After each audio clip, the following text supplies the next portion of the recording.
Chris Godinez, licensed professional counselor, also the host of We Need to Talk on every Sunday at noon, and then I post these videos up to social media.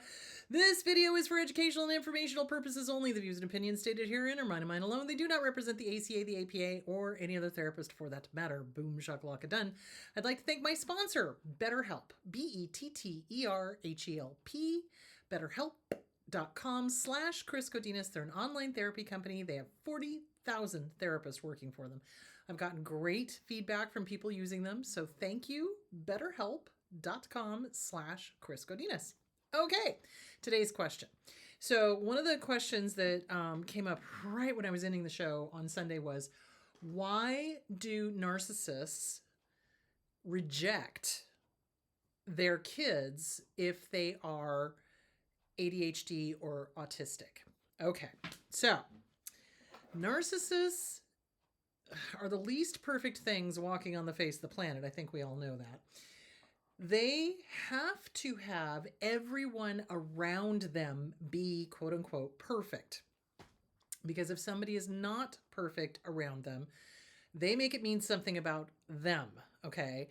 And God forbid, they can't be less than. They can't be, And so they look at kids that have ADHD or autism as somehow broken or not somebody they want to be affiliated with, because they don't want to be affiliated with somebody who has got ADHD or autism, because in their crazy minds, and let's be very clear about this, they are crazy. In their crazy minds, it means that they are somehow less than, or that person is somehow less than, and therefore they are somehow less than. So it's this weird, everyone has to be perfect. Everyone has to be quote unquote normal, right? They don't like children that are ADHD, neurodivergent, autistic. They don't like children, period. Let's be clear about that. But if the child has got some neurodivergence or autism or ADHD going on, they absolutely will reject the child, because they want their grandchildren to be a reflection of them. So they want perfection. They want, a golden child. They want somebody who is not neurodivergent, not autistic, not ADHD. And that's massively stupid and unfair, and it's not reality. But, there are narcissistic parents and grandparents out there that absolutely do reject their kids if they end up having autism, neurodivergence, ADHD, etc.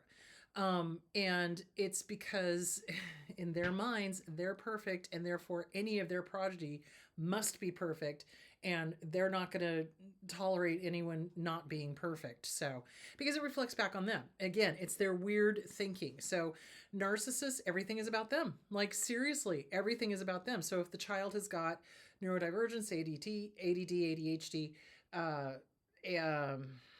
autism, they make it mean something about them, and they can't be seen as not having a perfect quote unquote family. This goes back to why I say that people that have neurodivergence, ADHD, autism have trauma, because there's a huge social rejection there in society at large.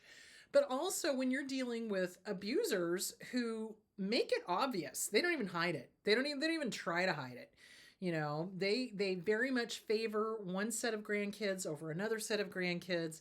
They make it very obvious.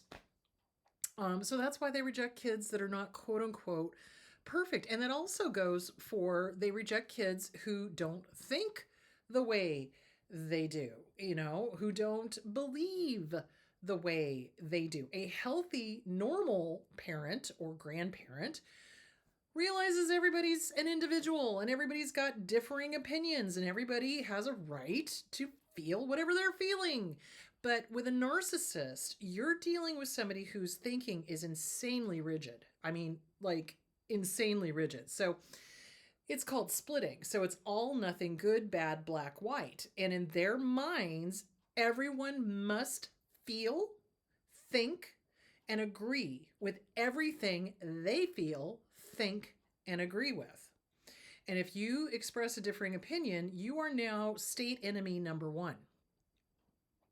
That's just what they do. It's stupid. It's just meh. And it's confusing to the kids. And especially if you're dealing with children that have got neurodivergence, autism, ADHD, It's confusing. It's like, why doesn't grandma like me? Why doesn't grandpa like me? Well, it's because of them. It's not because of the kids. I mean, the narcissist will say it's because of the kids, but the truth of the matter is, a good grandparent, a good parent, period, accepts and loves that child no matter what. Okay, so they're neurodivergent. Who cares? So they've got executive dysfunction. I'll help them manage it.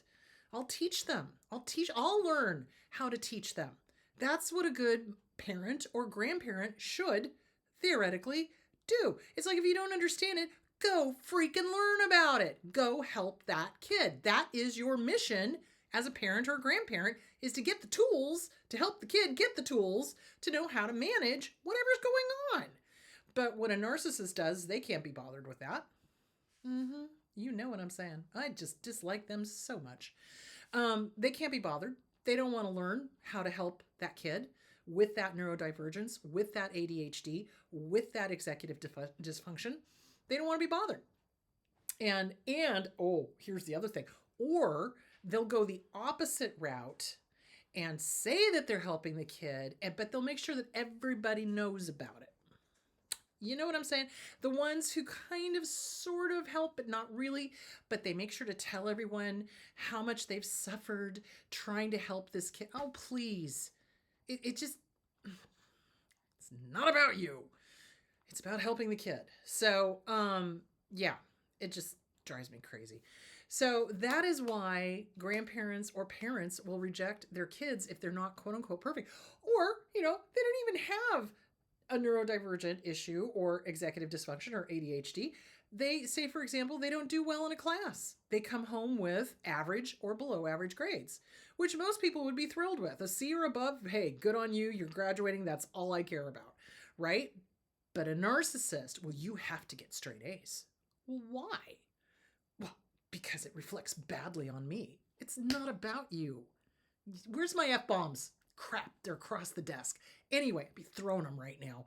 So they do. They reject kids if they don't perform, because everything's performative for a narcissist.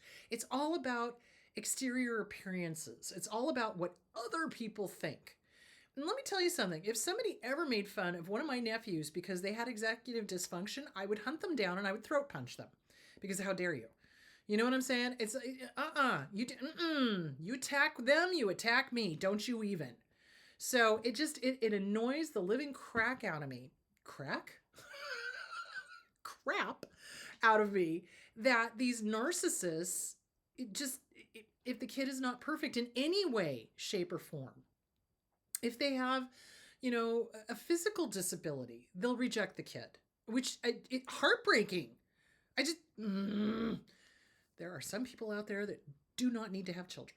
And it makes me angry that they've had the children and then they start damaging them by being stupid. Don't get me started. But they do. They reject the kid if they're less than perfect in any way. Physically, mentally, emotionally, grade-wise, executive dysfunction-wise, autism-wise, ADHD-wise. If they have a physical disability, the narcissist will reject them unless it can make them look good, like a martyr, right? Oh, look at all I'm doing for them. But there's this real, what's this word I'm looking for? It's a real condescending kind of help. It's not like a real help. It's a condescending, look at me, look at how much I've suffered to provide, that kind of thing. It's just, please. Anyway, that is the long answer to the short question of why do narcissists reject less than perfect kids, or why do narcissists reject their grandchildren and children if they've got any sort of issues going on. And it's because in their minds, they have this image to maintain and they're perfect. Therefore, anything around them must be perfect and all of their progeny must be perfect. And if it's not, then that means they're not perfect. And so, so they just reject them outright. Oh, no, they're not.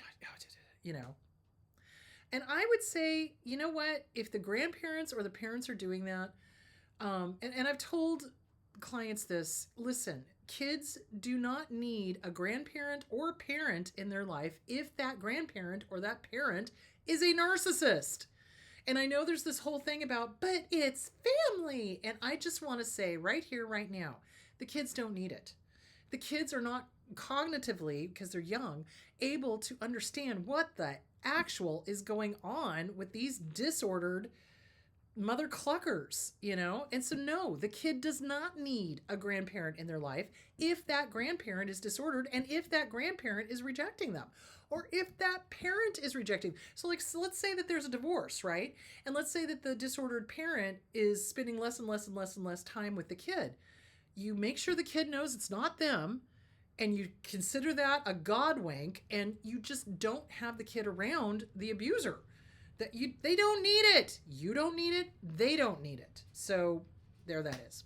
All right. So on Sunday, I will be talking about broken. Really? Really? Permanently? No, I don't think so. So we're going to be talking about broken versus bent. I think a lot of us got bent when we were, I don't mean like, go get bent. I mean, like, we've been damaged. We've been damaged. When we've been in an abusive relationship, I don't think there's any way to exit that relationship without some damage. But that damage can be healed. But do we feel broken afterwards? Yes. Oh my God. And it feels permanent. So we need to talk about inner child. We need to talk about, the feelings, feeling the feelings, and all that sort of fun stuff. So we're going to be talking about broken on Sunday. So, all right, you guys have a great week, and I will talk to you later. Bye.